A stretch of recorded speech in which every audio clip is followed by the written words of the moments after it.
하나님의 은혜를 계속해서 나누고 있습니다. 여러분, 하나님은 은혜를 풍성히 주시는 분이신 줄 믿습니다. 그런데 조건이 있어요. 하나님의 은혜는 무조건적이지 않습니다. 조건이 있어요. 믿을 때 하나님은 은혜를 주시고, 조금 더 나아가서 믿음으로 순종할 때 은혜를 주시는 줄 믿습니다. 예수님을 믿는 자에게 주시는 은혜가 뭐였죠?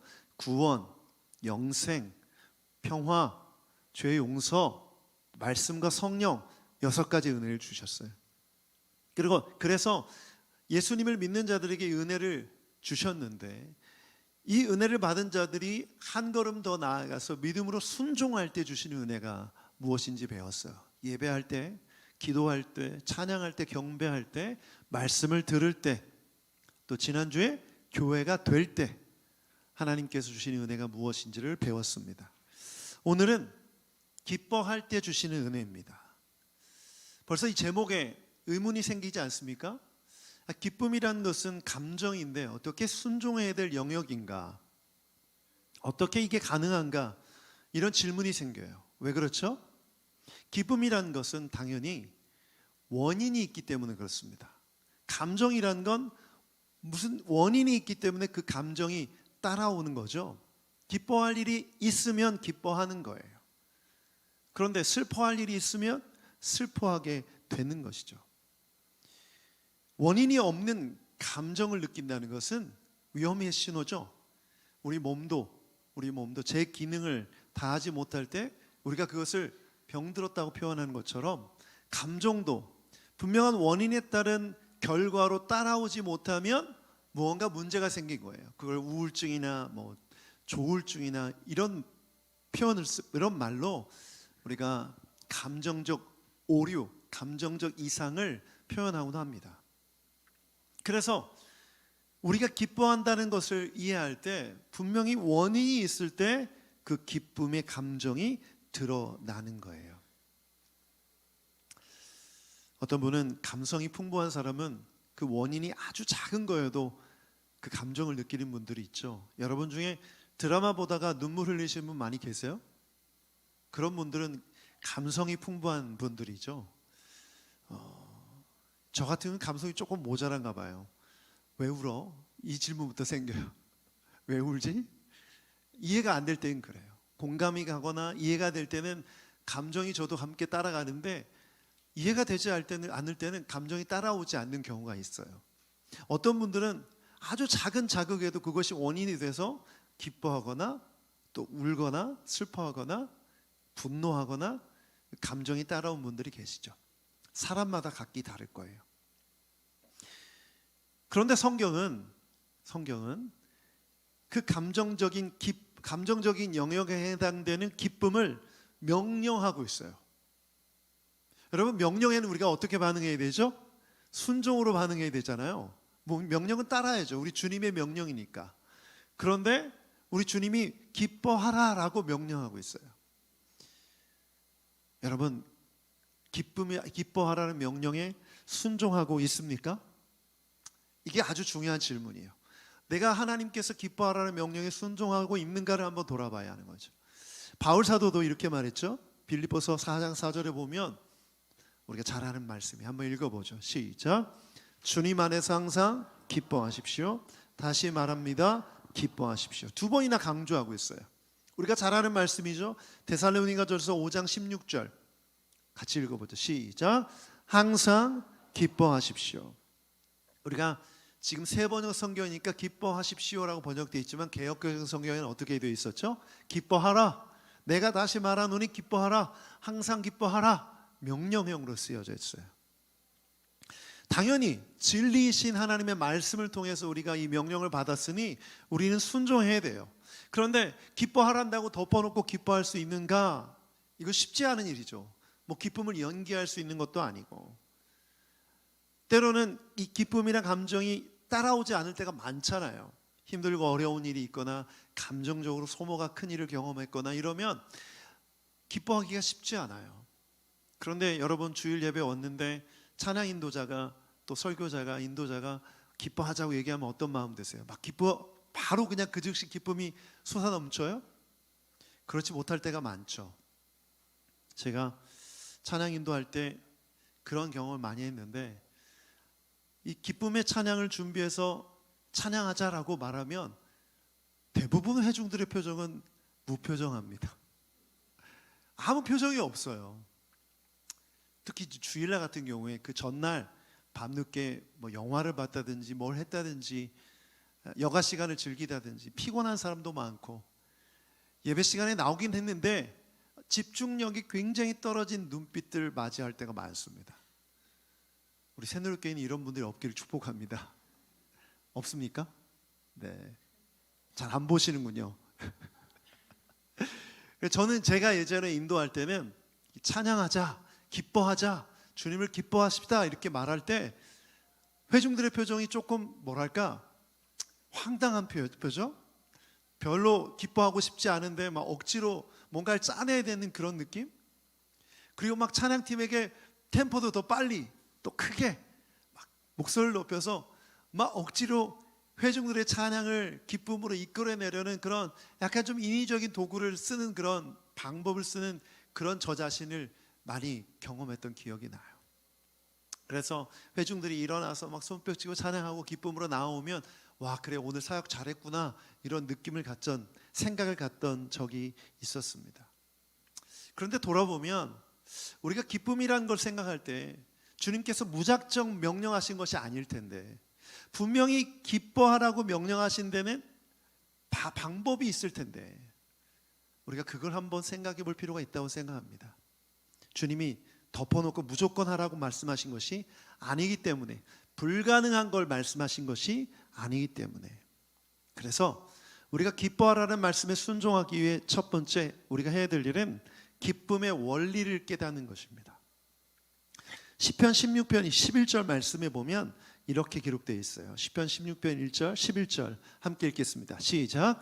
주님께서 몸소 생명의 길을 나에게 보여주시니 주님을 모시고 사는 삶에 기쁨이 넘칩니다. 주님께서 내 오른쪽에 계시니 이 큰 즐거움이 영원토록 이어질 것입니다. 이 16편 11절 말씀에 보면 이렇게 말합니다. 주님을 모시고 사는 삶에 뭐가 넘친다? 기쁨이 넘칩니다. 주님께서 내 오른쪽에 계시니 즐거움이 영원토록 이어질 것입니다. 지금 시편 기자의 고백은 뭐냐면, 그 사람의, 이 시편 기자의 인식 속에는 주님이 함께 계신 것의 정서, 감정은 기쁨이다라고 말하고 있어요. 주님이 함께 계시면 나는 기쁨을 느낀다는 얘기예요. 주님이 오른쪽에 계시기 때문에 내가 기쁘다는 얘기죠. 여러분, 굉장히 중요한 고백입니다. 제가 아까 모든 감정은 원인이 있다고 말씀을 드렸어요. 그러면 지금 이 시편 기자의 기쁨이란 감정의 원인은 무엇입니까? 주님이 함께 하신다는 거죠. 그런데 주님께서 함께 하신다는 것을 뭐 하기 때문에? 믿기 때문에. 주님이 함께 하신다는 것을 믿기 때문에 기쁜 거예요. 주님이 내 오른편에 계신다는 것을 믿기 때문에 즐거운 거예요. 여러분, 이제 성경이 말하는 기쁨의 원리를 아시겠습니까? 우리가 주님을 기뻐할 수 있는 방법은 믿음을 가질 때입니다. 로마서 15장 13절을 보면 이렇게 말하고 있어요. 시작. 소망을 주시는 하나님께서 믿음에서 오는 모든 기쁨과 평화를 여러분에게 충만히 주셔서 성령의 능력으로 소망이 여러분에게 차고 넘치기를 바랍니다. 자, 여기 보니까 기쁨이 어디로부터 온대요? 믿음으로부터 온다는 거예요. 그러면 시편 16편 말씀과 이어서 생각해 보면, 주님이 나와 함께 계시고 주님이 내 오른편에 계시고 주님이 나에게 생명의 길을 보여주신다는 것을 믿는 사람은 기뻐할 수 있는 줄 믿습니다. 이게 기쁨의 원리인 거죠. 그런데 믿음이 없는 사람은 기뻐할 수 있어요, 없어요? 없죠. 주님이 함께 하신다는 믿음이 없어요. 주님이 내게 생명의 길을 보여주신다는 믿음이 없어요. 시편 23편의 고백처럼 여호와는 나의 목자시니 내게 부족함이 없어져 그가 나를 푸른 초장과 실만한 물가로 인도하신다는 믿음이 없으면 기쁨이 없다는 거예요. 그런데 반면에 주님이 나에게 은혜 길을 보여주시고 나와 함께 하신다는 믿음이 있다면 우리는 기뻐할 수 있다는 거예요. 결국 믿음이 중요합니다. 여러분 가운데 주님을 향한 믿음이 있다면 기뻐할 수 있는 줄 믿습니다. 그러므로 기뻐할 때 주시는 은혜를 받을 수 있다는 거죠. 여러분, 오늘 주님을 향한 믿음이 있습니까? 선하신 주님이 우리의 삶을 인도하신다는 그 신뢰가 있습니까? 그렇다면 기뻐할 수 있어요. 기쁨은 어떤 감정적인 자가 발전이나 연기나 어떤 분위기에 도취되는 것이 아니에요. 믿음에서 오는 기쁨이에요. 주님을 믿을 때 기뻐할 수 있는 것이죠. 그래서 기쁨은 순종하는 것입니다. 믿음으로 주님께 나아갈 때 기뻐할 수 있는 것이죠. 저는 그래서 오늘 찬양 시간에 그걸 느꼈어요. 여러분, 찬양하면 왜 기쁘죠? 믿음으로 주님께 나아가기 때문이죠. 그리고 그분께는 뭐가 있기 때문에? 기쁨이 있기 때문에. 그런데 찬양했는데 우울해지고 슬퍼진다? 문제가 있는 거예요. 주님을 향한 온전한 믿음이 있는지를 돌아봐야 하는 거죠. 우리 주님은 기쁨을 주시는 분이신 줄 믿습니다. 그분께는 기쁨이 있는 줄 믿습니다. 그러므로 우리가 기뻐할 수 있는 것이죠. 저는 그래서 우리나라 예배와 찬양을 드리는 회중들의 모습을 보면 우리가 군부를 뗀다고 하죠. 계속 달궈야 돼요. 찬양 인도자들이 힘들고 어려운 이유가 뭐냐면 회중들이 마음을 다해서 기뻐하면서 주님을 찬양하는 그 지점이 되는 시작점이 너무나 오래 걸려요. 한 30분 찬양해야 그때서야 진짜 기쁨이 흘러넘치는 것을 볼 수가 있어요. 그런데 제가 이제 선교지에 가서 예배를 드리다 보면 많은 공동체를 보면 이 시간이 굉장히 짧아요. 그냥 시작하면 막 주님을 향한 기쁨을 표현하는 거예요. 왜 그럴까요?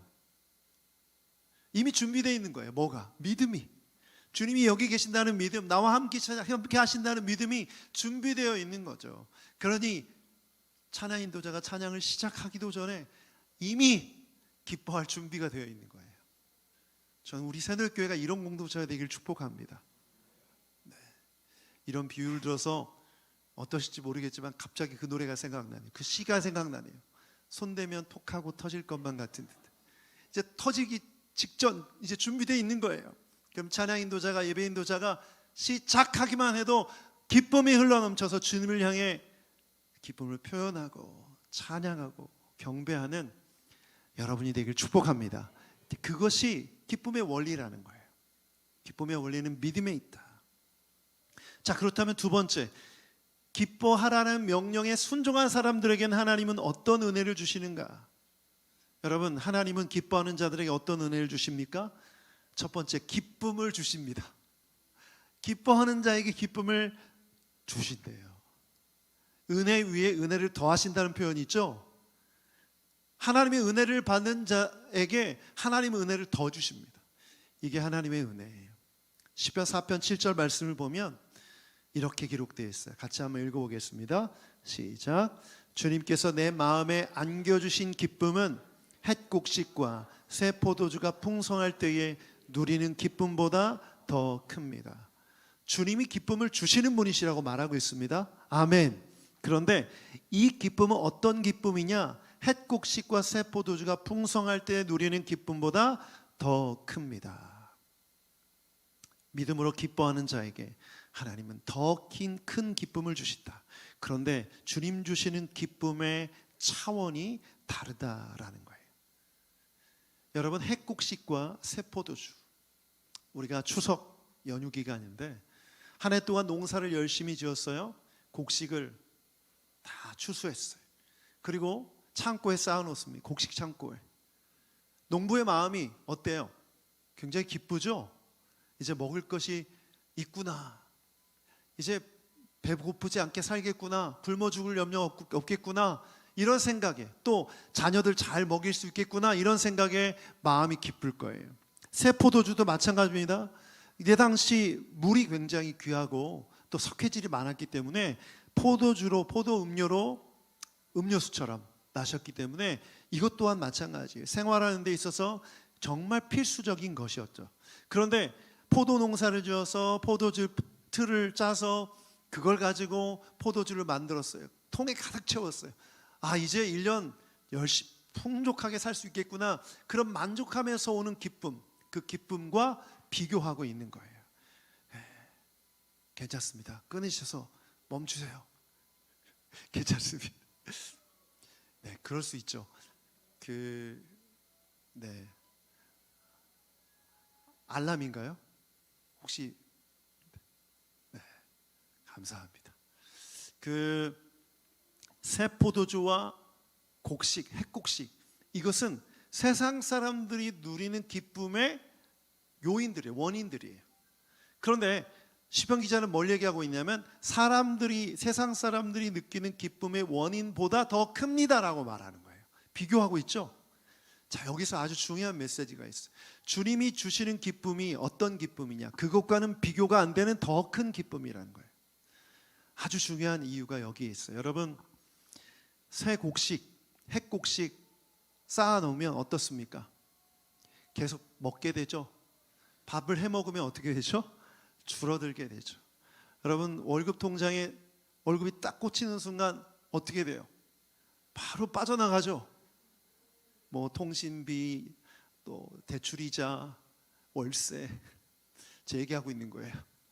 쫙 빠져나가요. 와, 두둑한 그 숫자를 보면서 기분이 좋았다가 갑자기 우울해집니다. 급격히. 세상적인 기쁨이 이러는 거예요. 없어진다는 거죠. 풍족한 것 같지만 그것이 평생 유지될 수 없다는 거예요. 있을 때도 있고 없을 때도 있다는 거예요. 그런데 주님이 주신 기쁨은 이런 기쁨보다 더 크다는 거예요. 세상적으로 내가 뭘 얻었을 때, 만족할 때 누리는 그 기쁨보다 더 큰 기쁨을 주신다는 거죠. 차원이 다른 기쁨이라는 걸 얘기하고 있는 거예요. 왜 그럴까요? 여러분, 우리 주님이 주시는 기쁨은 세상 사람들이 말하는 기쁨처럼 그렇게 유지되거나 존재하지 않아요. 주님 주신 기쁨은 누구도 빼앗을 수 없고, 주님 주신 기쁨은 우리 안에 영원히 사라지지 않는 기쁨인 줄 믿습니다. 언제든지 주시는 기쁨이라는 거예요. 가뭄이 들거나 한겨울이 되거나 그때도 우리 주님이 주신다는 거예요. 그분께 나아가기만 하면. 그래서 주님을 기뻐하고 주님께 믿음으로 나아가는 자에게 더 큰 기쁨을 주셔서 이 세상을 기쁨으로 살게 하시는 거죠. 그래서 신앙생활은 기쁜 거예요.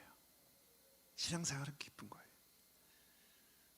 저는 주변에 신앙생활하는 사람들 중에 항상 심각하고 항상 우울하고 항상 슬프고 항상 진지한 분들, 진지한 건 좀 예외로 할까요? 어쨌든 이런 분들, 기쁨이라는 정서가 없는 신앙인들은 좀 위험합니다.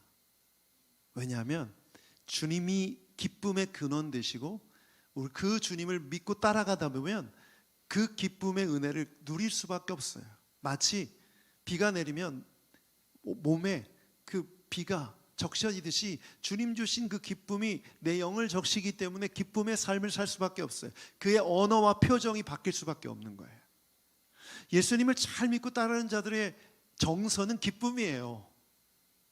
그런데 신앙생활 열심히 하는데 항상 인상 쓰고 다니고 항상 우울하고 슬프고 말만 하면 부정적인 말만 가득하고 문제가 있는 거죠. 주님을 잘못 믿고 있는 거예요. 여러분, 주님을 기뻐하십시오.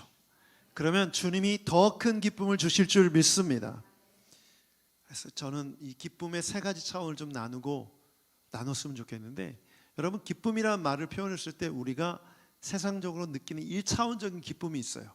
재미있는 오락 프로그램을 본다든지 영화를 본다든지 재미있는 이야기를 들을 때 그냥 감정적으로 한번 웃고 넘어가는 기쁨의 수준이 있어요. 이것은 주님이 주신 기쁨의 차원이 아니죠. 이걸 추구하며 살아가면 안 되는 거예요. 두 번째는 반복적으로 느낄 수 있는 기쁨의 차원이에요. 예를 들자면 옛날 사진첩을 볼 때 어린 자녀의 예쁜 모습을 보면서 기뻐하는 거예요. 추억을 떠올리면서 기뻐하는 거예요. 반복적으로 느낄 수가 있죠. 그런데 이것 또한 주님 주신 기쁨이 아니에요. 세 번째가 뭐냐면 깊은 차원의 영혼의 만족에서 오는 기쁨이에요.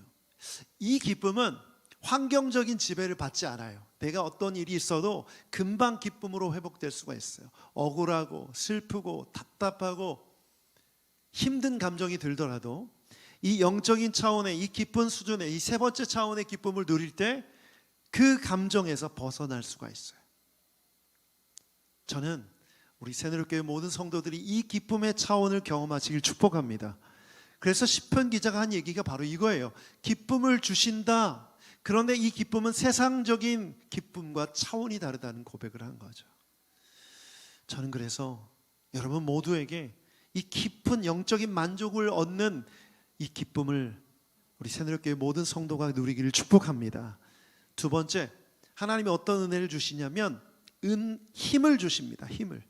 기뻐하기로 결정하고 순종하는 자들에게 하나님은 힘을 주십니다. 느헤미야 8장 9절부터 10절까지 말씀, 개역 개정 번역으로 한번 읽어보겠습니다. 시작. 백성이 율법의 말씀을 듣고 다 우는지라. 총독 느헤미야와 제사장 겸 학사 에스라와 백성을 가르치는 레위 사람들이 모든 백성에게 이르기를 오늘은 너희 하나님 여호와의 성일이니 슬퍼하지 말며 울지 말라 하고 느헤미야가 또 그들에게 이르기를 너희는 가서 살찐 것을 먹고 단 것을 마시되 준비하지 못한 자에게는 나누어 주어라. 이날은 우리 주의 성일이니 근심하지 말고 여호와로 인하여 기뻐하는 것이 너희의 힘이니라 하고. 마지막 문장 한번 읽어보죠. 여호와로 인하여. 시작. 여호와로 인하여 기뻐하는 것이 너희의 힘이니라. 70년의 포로기가 끝나고 돌아왔을 때 유대인들은 너무 힘들었어요. 왜 힘들었냐면 사실 그 전에 하지 못했던 막노동을 했어야 됐어요. 이 성벽을 재건한다는 게 쉬운 일이 아니죠. 돌을 갖다가 날라야 되는 거예요. 그리고 쌓아야 하는 것이죠. 낮에 막 열심히 노동을 해요. 그런데 밤이 되니까 다른 이방 민족들이 쳐들어와서 몰래 와서 다 무너뜨리는 거예요. 아침에 돼서 가서 보니 다 무너져 있는 거죠. 너무 허무하잖아요. 그래서 조를 짜서 낮에 일하고 밤에는 보초서는 일을 한 거예요. 매일같이 이렇게 반복하는 삶을 살았던 거예요. 얼마나 피곤하고 힘들겠어요. 척박한 땅에서 살 집도 변변치 않고 이런 힘들고 어려운 삶을 계속 살다가 성일, 안식일이 된 거예요. 그때 함께 모여 에스라 학사를 통해서 말씀을 듣는 거예요. 하나님의 말씀을 듣는 거예요. 근데 그때 너무나 슬픈 거예요. 막 고된 노동에 이런 처지 너무나 힘들고 어려워서 막 울고 있는데 느헤미야가 이렇게 선포하는 거예요. 오늘은 성일이니 슬퍼하지 말라. 맛있는 거 먹고 단 거 먹고 여호와를 기뻐하라. 왜? 여호와를 기뻐하는 것이 너희의 힘이기 때문에. 주님을 기뻐하는 것이 너희의 힘이기 때문에. 여러분, 여기 아주 중요한 메시지가 있어요. 주님을 기뻐할 때 주님은 우리에게 뭘 주십니까? 능력, 힘을 주시는 줄 믿습니다. 주님을 기뻐할 때 살아갈 힘을 주실 줄 믿습니다. 주님을 기뻐할 때 슬픔을 이겨낼 기쁨을 주시는 줄 믿습니다. 여러분, 정말 중요한 메시지예요. 우리 주님은 우리에게 힘을 주십니다. 좋은 예가 또 하나 있죠. 하박국 선지자예요. 하박국 선지자는 일명 투덜이 선지자라고 제가 이름을 붙였어요. 투덜투덜대요. 지금 현재 상황 아무것도 없습니다. 이방 민족들이 쳐들어와서 이렇게 우리를 힘들게 하고, 그런데 저들은 저렇게 잘 먹고 잘 삽니다. 주님, 언제까지 우리가 이렇게 힘들게 살아야 됩니까? 이런 불평과 불만이 있었어요. 그런데 하박국이 하나님의 말씀을 듣고 음성을 듣고 이렇게 고백합니다. 비록 무화과 나무에 포도나무에 수출이 없고 열매가 없을지라도. 우리 함께 말씀을 읽어보죠. 하박국서 3장 17절부터 19절. 시작. 무화과 나무에 과일이 없고 포도나무에 열매가 없을지라도 올리브 나무에서 딸 것이 없고 밭에서 거두어 드릴 것이 없을지라도 우리의 양이 없고 외양간에 소가 없을지라도 나는 주님 안에서 즐거워하련다. 나를 구원하신 하나님 안에서 기뻐하련다. 주 하나님은 나의 힘이시다. 나의 발을 사슴과 발과 같게 하셔서 산등성이를 마주 치닫게 하신다. 이 노래는 음악주의자를 따라서 수금에 맞추어 부른다. 여러분, 상황이 바뀐 게 있습니까? 없습니까? 여전히 포도나무, 무화과 나무의 열매가 없어요. 상황은 바뀐 게 없어요. 바뀐 건 누구예요? 하박국이에요. 하박국이 왜 바뀌었죠? 오직 의인은 믿음으로 산다는 말씀을 드는 거예요. 기뻐하는 건 뭘로 한다고 했죠? 제가 믿음으로 한다고 했어요. 하박국이 믿음으로 주님을 기뻐하리라 라고 결단한 거예요. 그러면서 이렇게 고백해요. 주 여호와는 나의 힘이시라. 나의 발을 사슴발과 같게 하셔서 산등성이를 마구 치닫게 하신다. 하박국이 믿음으로 이 모든 상황 속에서 주님을 기뻐하기로 결단하고 주님을 기뻐하리라고 고백했을 때 주 하나님이 어떤 분이신지를 확신하게 된 거예요. 그래서 모든 상황을 뛰어넘을 수 있는 믿음의 사람으로, 선지자로 나아갈 수 있었던 거죠. 바울 사도도 이것을 너무나 잘 알고 있었어요. 박해 속에서 살아가던 그리스도인들에게 기뻐하라고 명령했던 거예요. 상황이 바뀐 게 없어요. 여전히 박해가 너무나 극심해서 믿음의 사람들이 순교를 당하는 일들이 계속 일어나고 있었어요. 그럼에도 불구하고 그들이 슬픔을 이겨낼 수 있었던 이유는 주님 주신 기쁨으로 힘을 얻었기 때문입니다. 아멘. 저는 우리 새누리교회 성도들이 주님 주신 기쁨으로 힘을 얻기를 축복합니다. 지금 경제적인 어려움이 있으신 분들 계시죠? 자녀 때문에 답답한 마음으로 기도하는 분들도 계시고, 또 우리 청년들 결혼과 직장, 미래를 놓고 기도하는 청년들이 있을 테고, 지금 오늘 예배드리는 이곳으로 또 기도하는 것으로 당장 상황이 바뀌지 않을 거예요. 그런데 여러분이 바뀔 거예요. 주님을 기뻐하기로 결단하고 믿음으로 고백하면 여러분에게 이 모든 상황을 뛰어넘을 수 있는 힘을 주실 줄 믿습니다. 상황에 갇히지 마세요. 그걸 뛰어넘으세요. 그래서 저는 여러분에게 이런 적용을 좀 하고 싶어요. 여러분, 찬양은 뭘로 하는 거죠? 노래 실력으로 하는 게 아니죠. 믿음으로 하는 겁니다. 믿음이 좋은 사람이 찬양을 잘하는 거예요. 주님 우리 중심을 보시기 때문에. 여러분이 하나님을 찬양할 때 우리 마음속에 뭐가 일어나요? 믿음이 있는 사람에게 기쁨이 일어나는 거죠. 주님 찬양하는 기쁨이 여러분 가운데 넘치게 되는 거고, 결국 그 기쁨은 모든 상황을 이기고 뛰어넘게 하는 힘이 우리 가운데 임하는 경험을 하게 합니다. 그래서 여호와를 기뻐하는 것이 우리의 힘인 줄 믿습니다. 저를 한번 따라서 해주세요. 주님을 기뻐하는 것이 나의 힘입니다. 그러므로 여러분, 기뻐하기로 결단하세요. 결단하세요. 여러분의 상황 주님 모르지 않으세요. 다 알고 계세요. 주님이 원하시는 게 뭘까요? 그 상황을 뛰어넘기를 원하시는 거예요. 왜? 주님이 그 능력을 주실 거니까. 그런데 그 상황을 바라보며 주저앉아서 울고 있고 슬퍼하고 있고 남 탓하고 있고 원망하고 있으면 아무 일도 안 일어나요. 세상에 없는 게 얼마나 많아요. 다른 사람과 비교해 보면 없는 게 너무 많죠. 우리 새누리교회도 없는 게 되게 많아요. 그런데 주님이 그걸 바라보고 절망하라고 하지 않으시고 나를 바라보라, 하나님을 바라보라고 말씀하고 계십니다. 여러분, 통장에 잔고가 없을지라도, 여러분의 자녀가 원하는 대학에 못 갈지라도, 우리 청년들이 원하는 직장에 가지 못할지라도,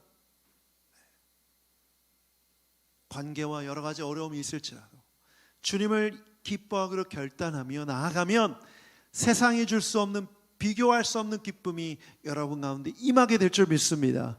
그러면 능히 넉넉히 뛰어넘을 수가 있어요.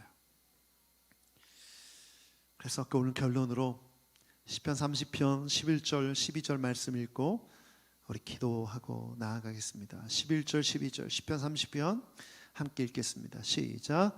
주님께서는 내 통곡을 기쁨의 춤으로 바꾸어 주셨습니다. 나에게서 슬픔의 상복을 벗기시고 기쁨의 나들이 옷을 갈아입히셨기에 내 영혼이 잠잠할 수 없어서 주님을 찬양하시렵니다. 주 나의 하나님, 내가 영원토록 주님께 감사를 드리렵니다. 아멘. 우리 하나님 어떤 분이십니까? 우리의 슬픔을, 우리의 통곡을 기쁨으로 바꿔주시는 분이세요. 이 말은 뭐냐면 그냥 있는 모습 그대로 주님께 나아가라는 거예요. 그러면 주님이 바꿔주신다는 거죠. 믿음으로 나아가는 거예요. 그분 앞에 기쁨이 있고 그분 오른편에 즐거움이 있기 때문에 그 주님이 그 슬픔을 바꿔주시는 능력의 하나님이시기 때문에 그분을 신뢰하고 나아가라는 거예요. 그러면 여러분 가운데 기쁨이 넘칠 줄 믿습니다. 이것을 경험한 시편 기자는 고백하는 거예요. 내 영혼이 잠잠할 수가 없습니다. 주님, 내가 이 은혜를 경험하고 보니 주님을 찬양할 수밖에 없습니다. 누가 시켜서가 아니라 이제는 내가 주님을 찬양할 수 없어서 견딜 수가 없습니다라는 그 수준까지 나아갈 수 있는 것이죠. 저는 그래서 우리 새노래교회가 이 기쁨의 순종을 통해서 기쁨이 가득하길 축복합니다. 상황을 뛰어넘는 기쁨, 능력. 주님이 우리의 슬픔과 고통을 바꿔주실 것입니다. 저는 여러분의 안에 슬퍼할 만한 이유들이 있는 거 알고 있어요. 그런데 그 일을 생각하면 우리가 우울해지고 슬퍼지지만 주님이 나의 힘 되시고 내 능력 되신다는 것을 믿고 나아가면 그 모든 감정을 바꾸어 주십니다. 넉넉히 이기게 했어요. 그리고 세월이 흐른 뒤 과거를 돌아볼 때 감사할 수 있게 돼요. 하나님이 이렇게 역사해 주셨습니다. 분명히 그날이 올 줄 믿습니다. 그래서 오늘 할 일은, 지금 할 일은 내 마음, 내 감정을 바꿔주시는 주님께 나아가는 거예요.